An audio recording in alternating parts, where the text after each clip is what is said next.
وصلى الله وسلم على حبيبنا محمد حامل الراية، والحمد لله رب العالمين.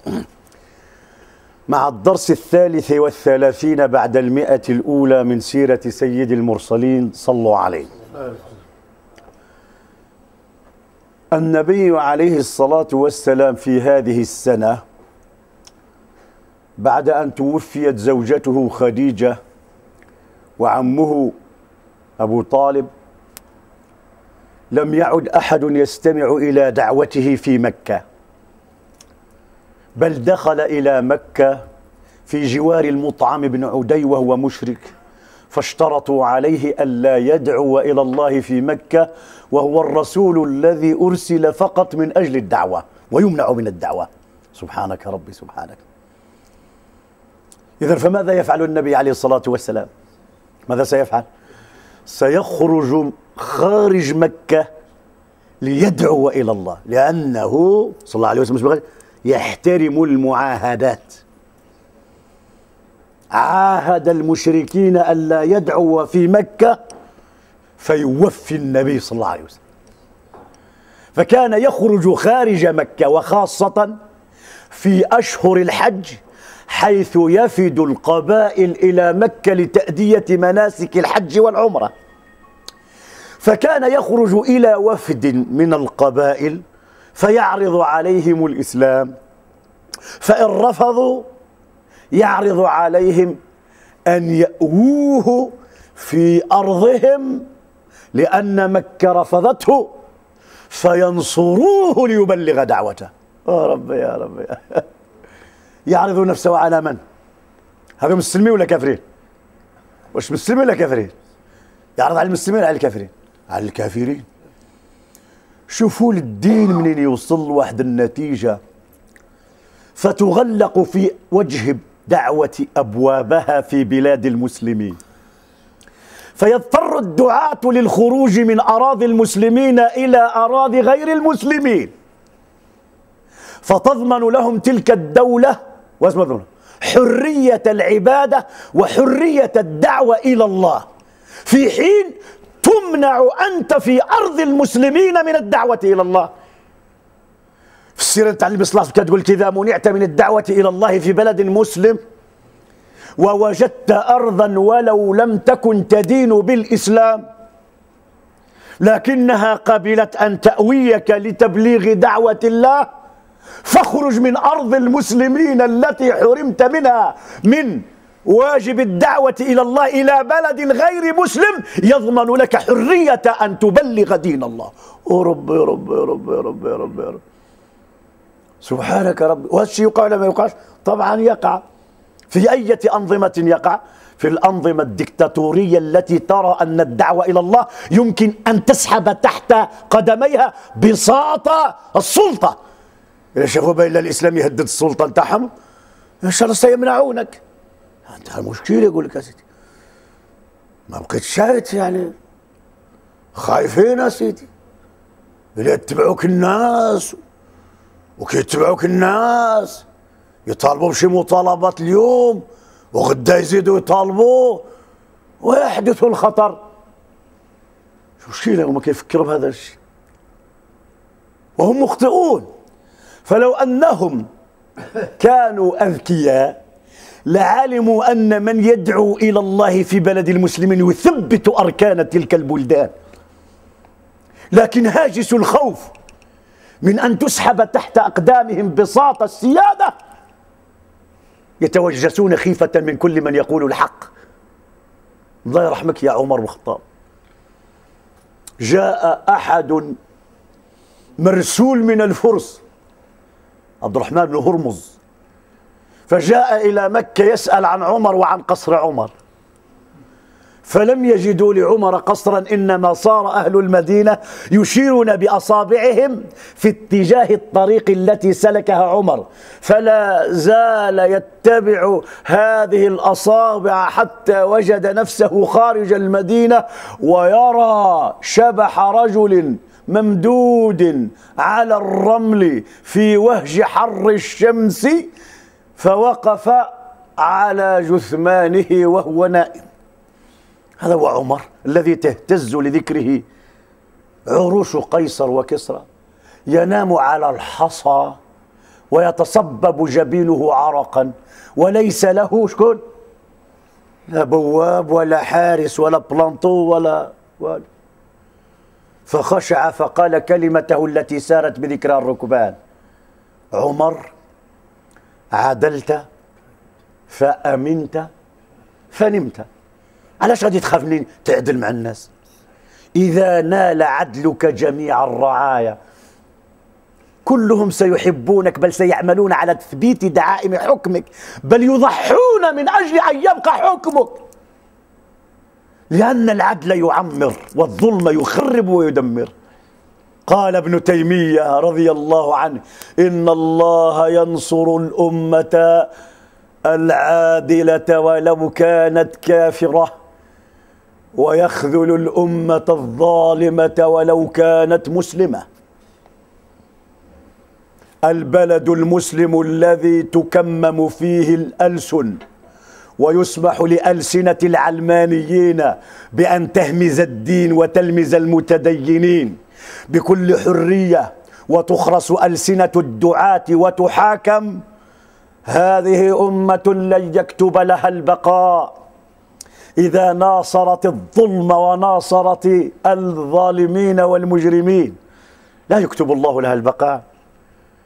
ولذلك الإنسان إذا طلب الحماية من دولة غير مسلمة باش يدعي لسيدي ربي وقبلته، ذاك سنة رسول الله من سيرة الحبيب صلى الله عليه وسلم. رب رب رب رب رب رب. فعرض نفسه على كل القبائل التي كان يلتمس فيها القدرة على الدفاع عنه ونصرته، لكنهم كلهم رفضوا. وسنقف اليوم مع قبيلتين باش نكملوا هذا الموضوع. قبيلة الأولى وهي قبيلة بنو عامر بن صعصعة، وهذه القبيلة التي سيعرض النبي نفسه عليها حتى تأويه لينصر الدعوة. هذه القبيلة بحالها بحال قريش وبحالها بحال غطفان، ما عمرو استعمرتها شي دولة، تعرف اسم يختار. والثانية هي قبيلة بنو شيبان في العراق، وسترون كيف كان النبي يحاور هذا الناس اللي كيتكلموا على الدبلوماسية والحوار. يشوفوا سيدنا النبي صلى الله عليه وسلم الرجل الدبلوماسي. في السيرة نتاع النبي كتصيب النبي السياسي، النبي الدبلوماسي، النبي السفير، النبي القاضي، النبي كل شيء، صلى الله على الحبيب. فخرج أبو بكر النسابة، نسابة العرب. ما معنى نسابة العرب؟ هو أعرف الناس بأنساب العرب، يعرف الشرف ديال القبائل، كان هو أعلم الناس بأنساب العرب. ويقول لك الإنسان ولد أصله، نمشيو عند أولاد الأصل، ما نمشيوش عند الخيمة المخربة، نمشيو عند ولاد الأصل اللي يعرفوا القدرة ديالو، اسمه ديال من؟ ديال الكرم والشرف والنجدة، ينجدوك يوقفوا معك الرجال. كاين اللي ماشي مسلم وراجل، وكاين اللي مسلم وشماتة كاين اللي مسلم ويسلمك لأعداء الله، وكاين اللي كافر لكن راجل يسمعك راجل. الرجولة عملة نادرة. فخرج أبو بكر ليلا، قلنا الشيء علاش يخرج ليلا، واتجهوا نحو هذه القبيلة، مشاو عندهم، فدخلوا على قائدها واسمه بيحارة بن فراس. بيحارة بن فراس، بيحارة بن فراس. فسلموا عليه فرد السلام، فقال: هذا محمد النبي، اسمع له يا بيحارة. قال له: يا أخ العرب، سمعنا عنك أنك تقول أشياء لم يأتي بها أحد قبلك. فقال له رسول الله صلى الله عليه وسلم: منعت في مكة من الدعوة إلى الله ونصرة دينه، وأنا الآن أعرض نفسي على القبائل وأختار القبيلة التي تكون أهلا لنجدة أهل الحق، فاخترناك. وجئت أعرض نفسي عليك أتقبلني وتأويني حتى أبلغ دعوة ربي. وقف معانا نبلغوا غير كلام ربي، ما غادي نديروا والو. ما بغينا رياسة، ما بغينا والو، بغينا ربي الدين ديالو يوصل للعالمين. اللي بغى يختاروا يختاروا، اللي ما بغاش سيدي لا إكراه في الدين. ما بغينا حتى شي حاجة. لو كان كنا بغينا البلاصة ولا الفلوس فقد عرض على النبي المال والجاه والرئاسة والملك ورفضها، لأنه لم يأتي طالبا للملك فالملك زائل، ولا للمال فالمال عارية فانية، ولكن يريد أن ينصر دين الله الباقي. هذا هو الوقت. يا الله سيدي تنصرنا. فنظر بيحارة إلى وجه النبي صلى الله عليه وسلم فرآه وجهه صادق، علامة الصدق تتلألأ من وجهه. لأن شو اخترت الصدق تشوفه في الوجه نتاع الناس قبل ما يهضروا، وكتشوف عاود داكشي اخترت ملامح الظلمة على الوجه التي تعكس عياذا بالله ذبذبة في القلب قبل أن ينطق. هو عارفه. فالتفت إلى قومه فقال: بيحرة، لو أني أخذت هذا الفتى من العرب لأكلت به قبائل العرب كله. يعرف اللي لا نصروا غادي تولي القبيلة نتاع هي رقم واحد. سبحانك ربي سبحانك. إذا واش ما خصك دير؟ إيوا زعما نصروا، راك شفت فيه علامات الصدق، وشفت فيه أنك لو نصرته لارتفعت قبيلتك ولارتفعت أسهمها ولصارت قبيلتك مهابة الجانب في جزيرة العرب كلها. واش ما خصك؟ ولكن أصحاب السياسة ما يعطيكش شي حاجة بلاش. يخص عاودك إن شاء الله يتفاوض معك، يقول لك: يا محمد، أرأيت لو أننا آويناك ونصرناك ودعوت إلى دينك وأظهر الله دينك، نجح وغلبت والظهر والدين ديالك ظهر، أيكون الأمر لنا من بعدك؟ الحكم يولي لنا احنا؟ يولوا بنو عامر هما اللي كيحكموا دائما. هذه مسألة مقابل هذه. أعطيني نعطيك كما تقولوا أنتم. تا واحد ما يعطي لله دونون ياك. هذا هو القانون الذي يحكم السياسة في العالم. الدول الغربية ليست جمعيات اجتماعية تقدم الخير، لا عمرو تعطيك شي كريدي غير هكذاك إلا بشروط تحقق سيادتها، وتريد عن طريق المال أن تظهر نموذجها الغربي في بلادك، وأن تظهر قيمها وثقافتها في بلادك. ما تعطيك شي حاجة هكذا حتى هم أصحاب الجاهلية. قال له: أرأيت لو أننا نصرناك وآويناك حتى بلغت دينك وأظهرك الله ونصرك، أيكون الأمر لنا من بعدك؟ سيد النبي كان ضعيف، كان في الإمكان. واش خصو يقول؟ يقول له واخا، ومن بعد كيتمكن يقول له يضرب له يشطب له. لا، هكذا يديروا صاحب السياسة. أروح معايا اليوم وغدا نعطيك وغدا ندير لك، أنا نتمكن الشقلة الأولى نجيبها في وجهك أنت وما قواس. هكذا كيقولوا السياسيين. صوتوا عليا واعطيوني الصوت نتاعكم ان شاء الله تعالى، وغادي ندير لكم ونوظف لك انت ولدك ونوظف لك انت بنتك، وانت نعطيك ان شاء الله هذيك الرخصه نتاع الاخر، وانت نعطيك كذا، ونعطيك انت الصفقه نتاع السوق ديال الماكله، وانت نعطيك الصفقه نتاع القهوه، وانت نعطيك كذا وهكذا. والسلام. هو ان شاء الله يولي تما. ايوا روح دور عليه ما تصيبوش كاع، ما تصيبوش كاع، التليفونات يبدل، وديك الترقع ما يولي لهاش كاع صافي. هكذا دير اصحاب المصالح اصحاب السياسه. سيدنا النبي ماشي من هذا الناس. سيدنا النبي صلى الله عليه وسلم كان رجل مبادئ، فيقول عليه الصلاه والسلام بوضوح: تشرط علي انا في نصره الدين؟ تشرط علي الدين؟ تشرط علي انا؟ الدين ماشي ديالي، الدين ماشي هو محتاج لك، الدين انت محتاج له. الدين ماشي هو محتاج لك، الدين غادي ينصروا ربي ينصروا. الا ما نصروش على يديكم انتم ما غادي يجيب ربي اللي ينصروا. شوف غير انت فين تكون. ان للدين رب ينصره، ربا ينصره. شوف انت اللي تحتاج له باش تعيش السعاده في الدنيا في حالتك، مع اولادك ومع جيرانك، والاخيره تعيش تدي الفلاح. انت اللي محتاج له. الا ما كنتش متدين وكنت تعصي ربي تعيش التمزق النفسي في الدنيا والحيره والتيهه والضلال، والاخيره راك غادي تعرف واسمه هو غادي كان انت اللي غادي تحتاج.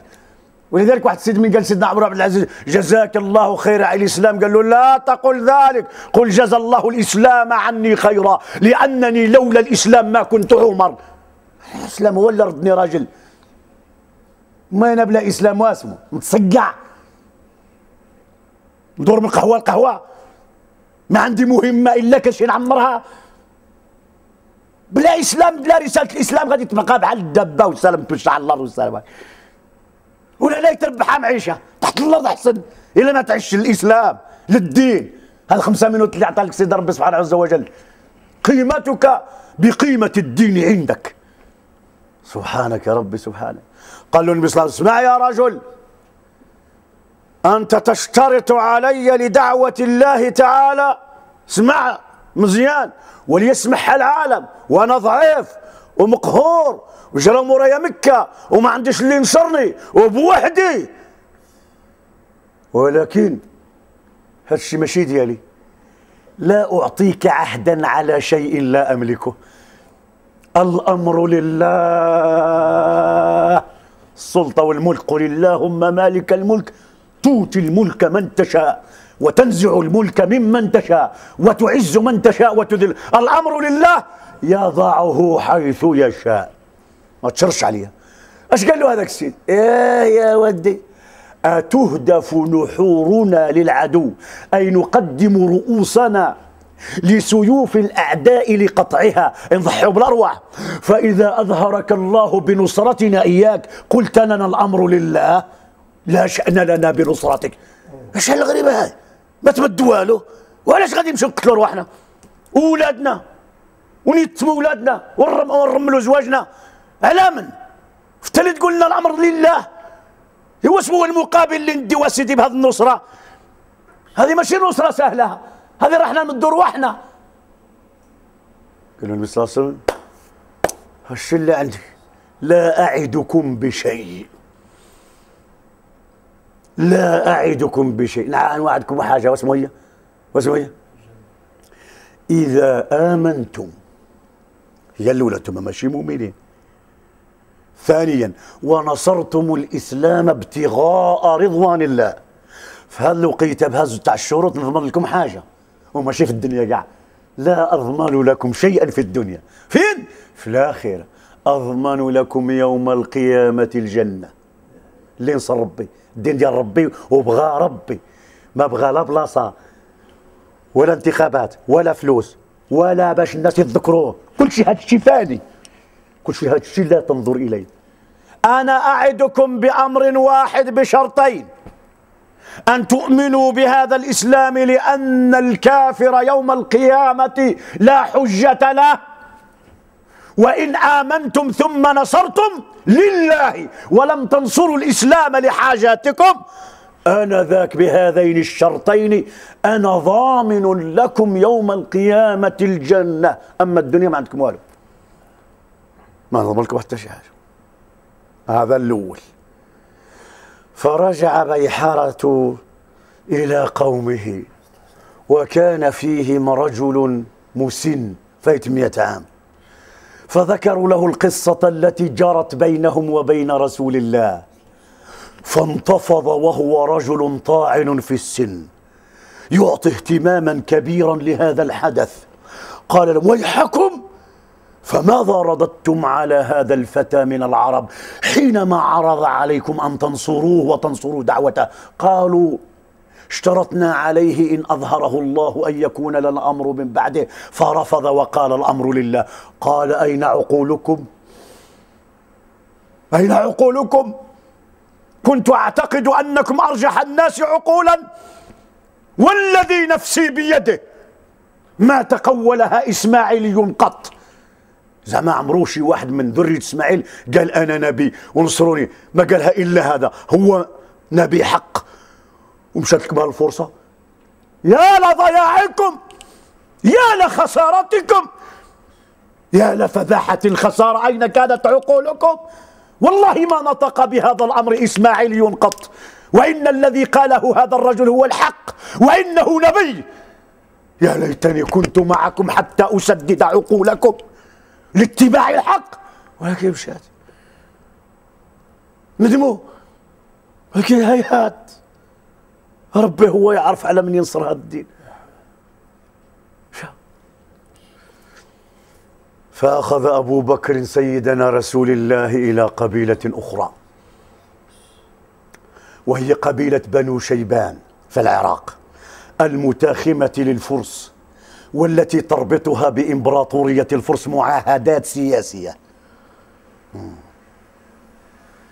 فدخل سيدنا أبو بكر رضي الله عنه، فصار يتحدث يقول له أنت سيد القوم وأنت كذا وأنت كذا. فتحدث. شوف هذا التنظيم اللي كان عند بنو شيبان عجيب. كان عندهم الرئيس يقولوا له مفروق، كان عندهم وزير الأوقاف اللي متكلف بالدين كامل، لا يبرمون أمرا حتى يستشيرونه في أمور الدين. شوف في الجاهلية كيقول له هانئ بن قبيصة. وعندهم وزير الدفاع أصحاب السيف كيسموه المثنى بن حارثة. شوف التنظيم. والرابع شيخهم وكبيرهم واللي عنده التجربة والحنكة، نسيت اسميته.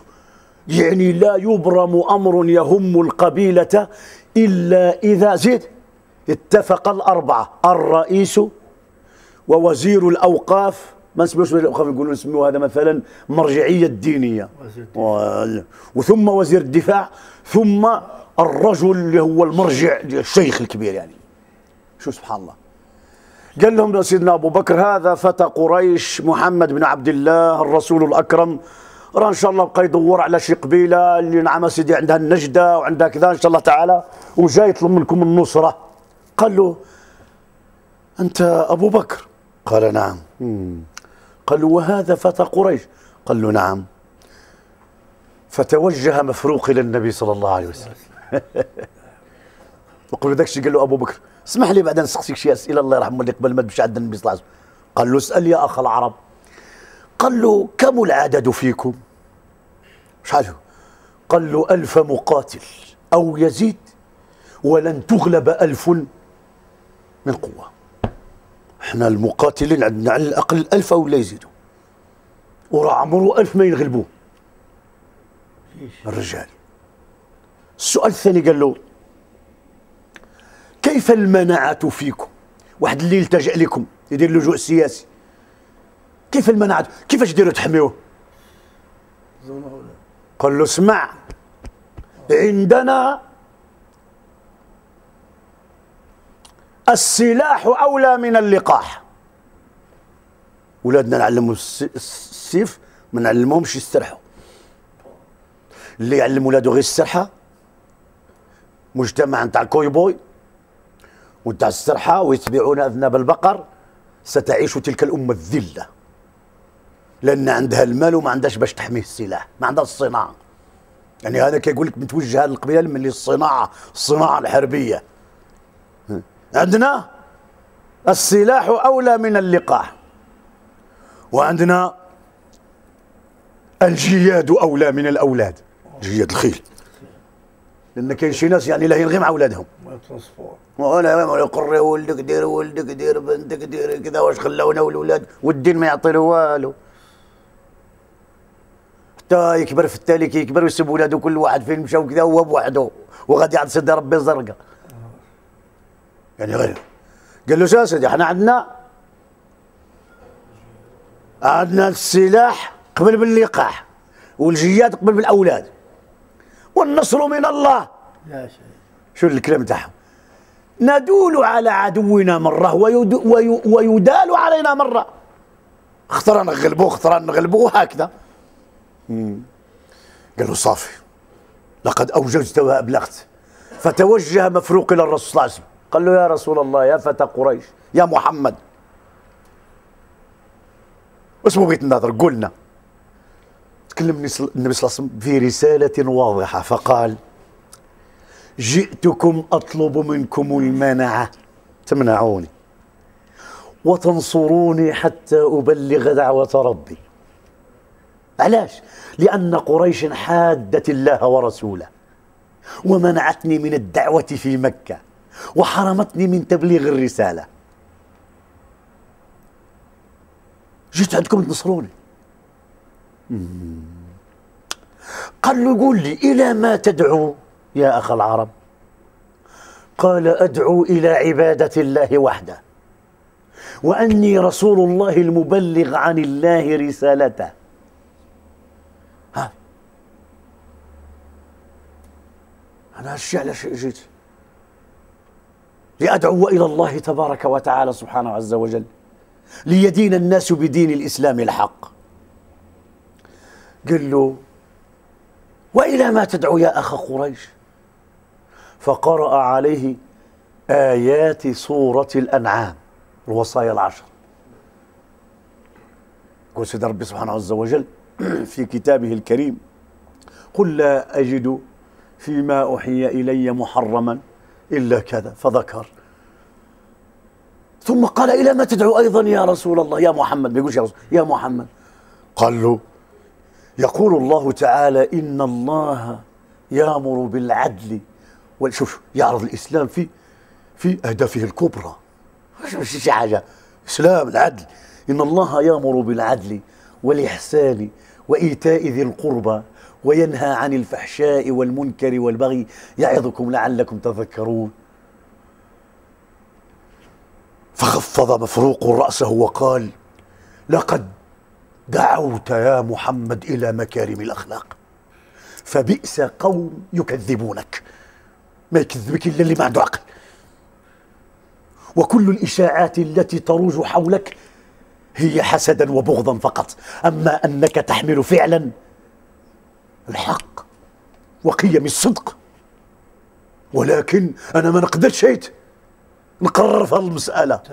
أعود إلى شكون؟ وزير شكون؟ الشؤون الدينية، إلى هاني بن قبيصة.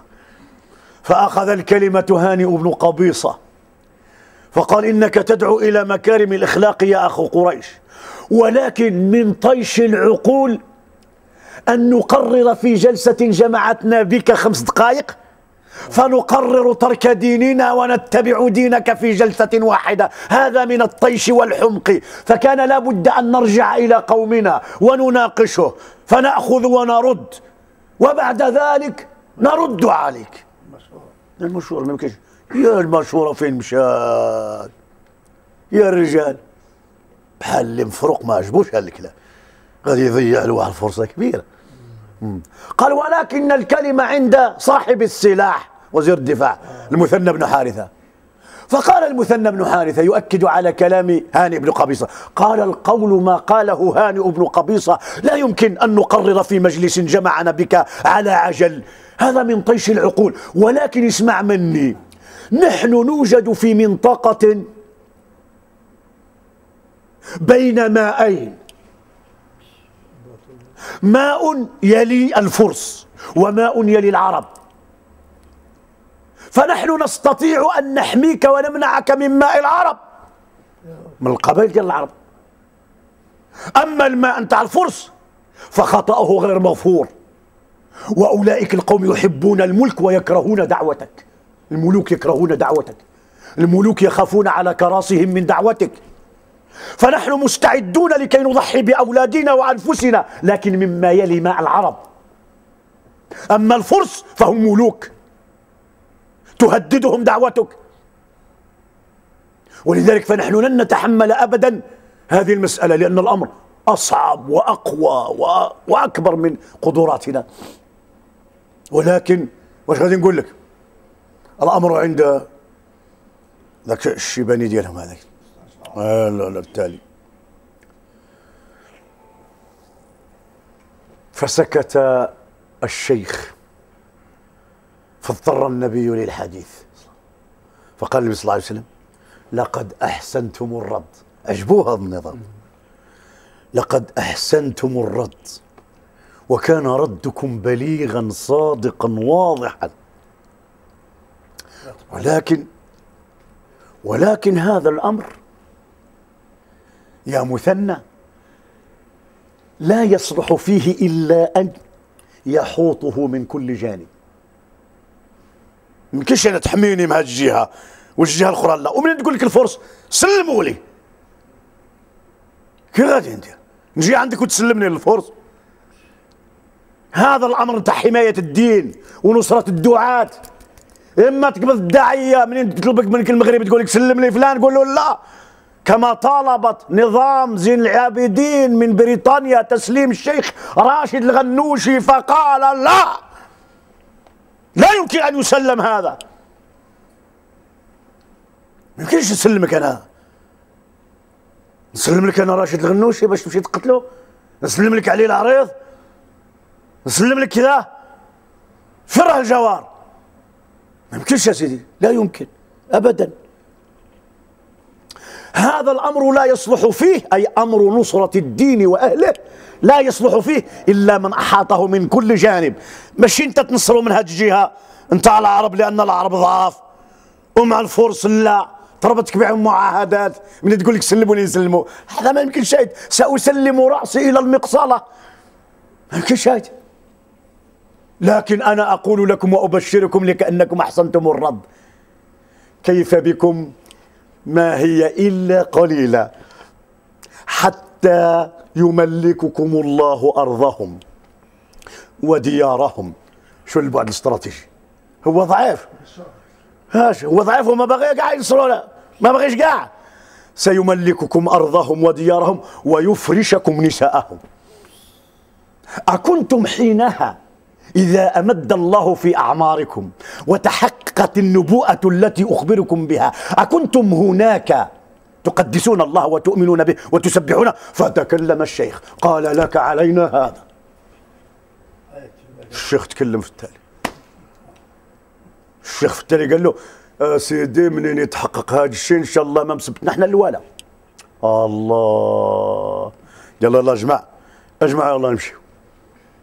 اديوس. سيد ربي كان يهيأ المدينة وأهلها، سيد ربي كان يهيأ مدينة رسول الله وأهلها. سيد ربي كان قد كتب في الأزل أن هذا الشرف يناله أهل مدينة يثرب، ما كان لا بنو شيبان ولا بنو عامر بن صعصعة. هذا هو الحدث، والآن إن شاء الله سنتناول هذه الدروس من وراء هذا الحدث. واحد المجموعة مش عارف باقي شي وقيته ولا مش عارف ايه مش عارف صافي ان شاء الله. اذا غادي ان شاء الله ناتي. الدرس الاول من سيرة النبي في هذه المقطوعة من هذا الحدث الجلل. واش هو الدرس الاول الوقت؟ يلا حتى انتم تخرجوا معي الدرس الاول ان شاء الله.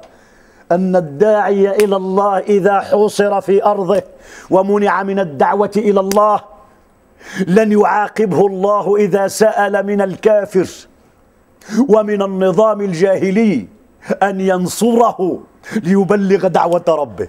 يا الله، سبحانك يا ربي سبحانك. ولذلك تجد أن كثير من الدعاة في عهد ما يسمى باضطهاد العلماء كلهم خرجوا من دول المسلمين وذهبوا إلى أوروبا.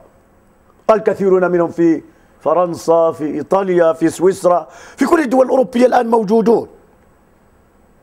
كل شيء كيف يضطهدوا المساكين يرحلوا، يمشوا إما اختيارا وإما قهرا وإجبارا. وإذا كان اللي كيسموها مثلا المنفى الاختياري. ما معنى المنفى الاختياري؟ أن تضيق عليكم ما قداش تصبر وتقول لهم باي باي يا سيدي، ها بلادكم والله يهنيكم، وانا راه ملغاولي وموجدين لي الكواغط وموجدين لي الفيزا وموجدين لي حتى الجنسيه وموجدين لك العز، وغادي نعمس يوقفوا معاك يا الله يرحم لك الوالدين، السلام عليكم. بسهوله. ما علاش؟ الارض اللي ما تقدرش تدعي فيها سيدي ربي فتمنع من الدعوه الى الله. واش غادي دير؟ تجلس معاهم انا؟ ما تجلس، لأن المهمة ديالك هي تبلغ، لأن أنت خليفة رسول الله صلى الله عليه وسلم، أنت وارث من ورثة الأنبياء.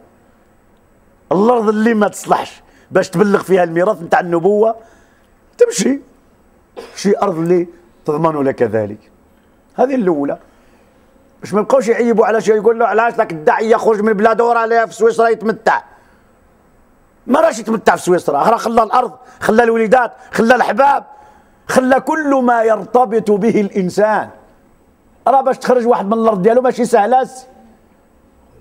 ولذلك سيدي ربي دار هذه المساله نتاع اخراج الناس من ارضهم هي اشد البلاء التي يتعرض له الناس عبر التاريخ. قال تعالى: واذ يمكر بك الذين كفروا فقالوا ليثبتوك، يحبسوك، عاد قال يقتلوك، اكثر بالحبس، قال ويخرجوك. يعني الاخراج هو اشد من السجن واشد من القتل. ويمكرون ويمكر الله. اذا الدعاة الى الله معرضون للابتلاءات الثلاثه. واذ يمكر بك الذين كفروا ليثبتوك او يقتلوك او يخرجوك. ولذلك اجابهم سيدنا ابن تيميه فقال: سجني خلوه،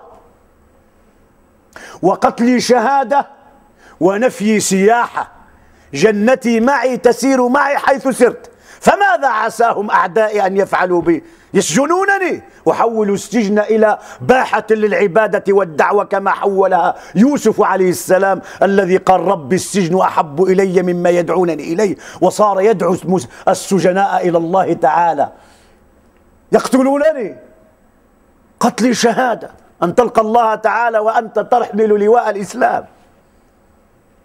تخرجوني، نفي من أرضي سياحة، أسيح في الأرض للدعوة إلى الله. شو يعني هذا؟ هذه المسألة الأولى، النقطة الأولى. النقطة الثانية أن النبي عليه الصلاة والسلام كان يسأل النصرة من هؤلاء الكفار، هالقبائل الكفار كان يسألهم، شوف معايا مميز، كان يسألهم زيد أن يأووه لا لنفسه ولكن ليبلغ دعوة ربه. ماشي عليا أنا، ماشي أنا بغيت أنا ندير لك واغط، أنايا بغيت كذا، أما هادوك غير وسيلة. حينما حرمت من الدعوة هنا الله قيض هذه الوسيلة أستعملها لإبلاغ دعوة ربي. أنا لا أسألك أنا دير لي الكواغط ولا دير لي الباسبور.